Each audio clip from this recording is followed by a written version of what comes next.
There are many different ways to log food, and we'll explore them all, starting by clicking on Add More.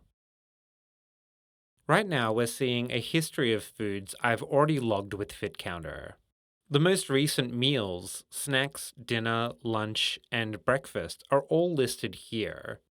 We saw an overview of all of these meals together when we were looking at Monday, but here we can actually see the individual foods that I logged on those days.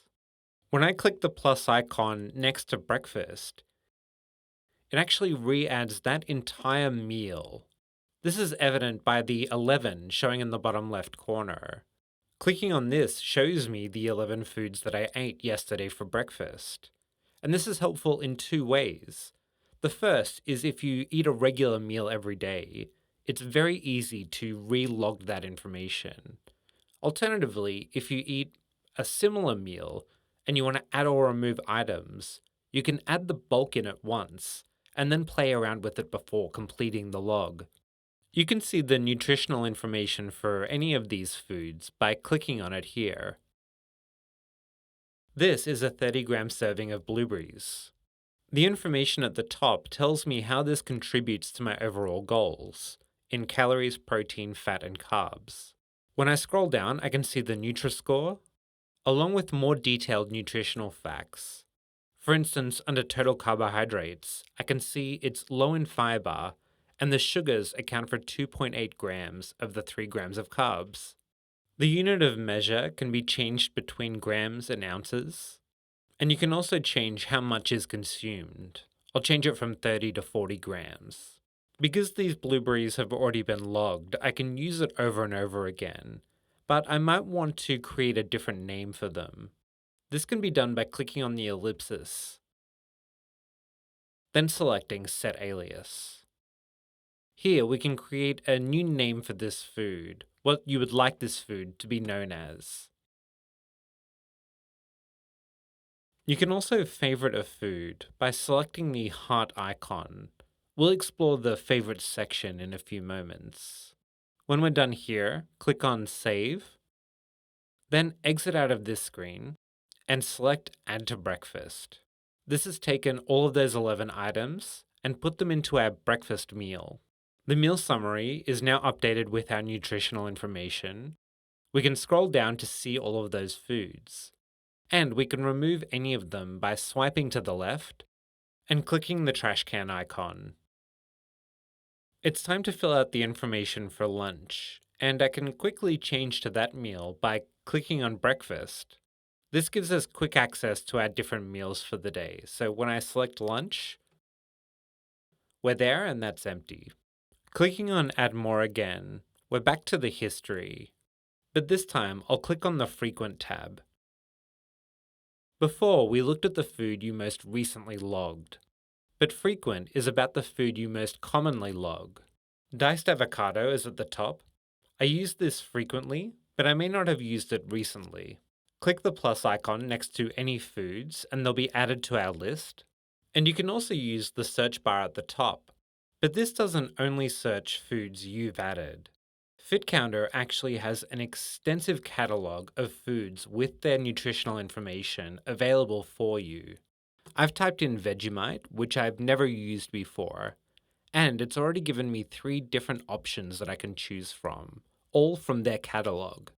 I'll change the serving size to 15 grams and add it into my meal. Lunch is created, and it's time for us to move on to dinner.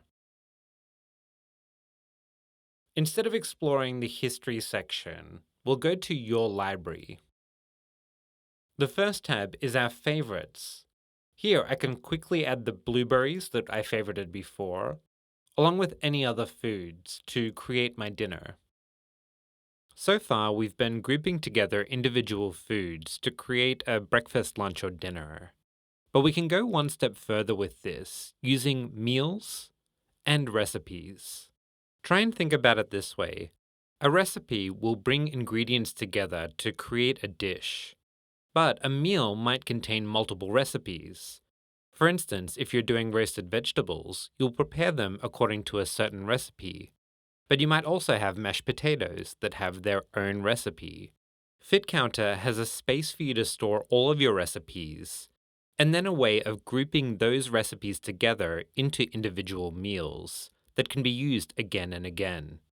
I'll click on Create Recipe, and we're given this warning at the top. Essentially, it's saying that if you modify a recipe, it will also change your nutritional information retroactively. If my recipe is for a banana smoothie, and then later I change how much banana is in it, it will also go back and change how much banana I consumed in my previous logs. If you want something a bit more flexible, it suggests using a meal instead.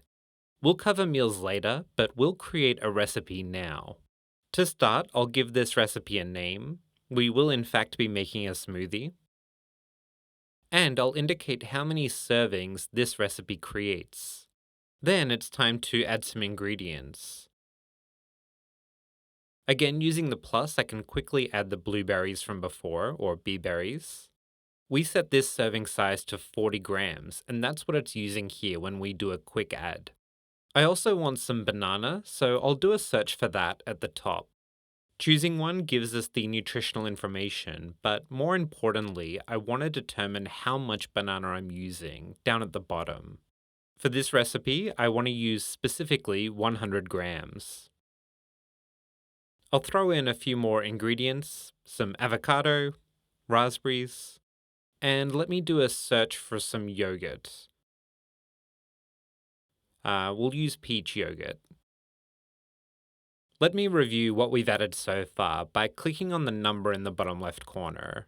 The 5 indicates that there are 5 ingredients selected. That's fine with me, so I'll click on Add to Recipe.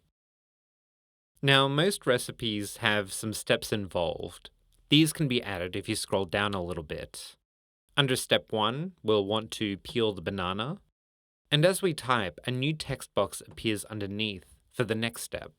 For Step 2, we'll want to combine all ingredients in a blender. And then for Step 3, we'll enjoy. Once you've completed everything here, click on Save Recipe. The pop-up that appears shows us the nutritional information for this recipe and the option to add, in this case to dinner, which is the meal that we're in. Once we've done this, the number 1 appears in the bottom left, indicating that we've added something to dinner. We can also remove it from this area by swiping across and clicking on the trash can.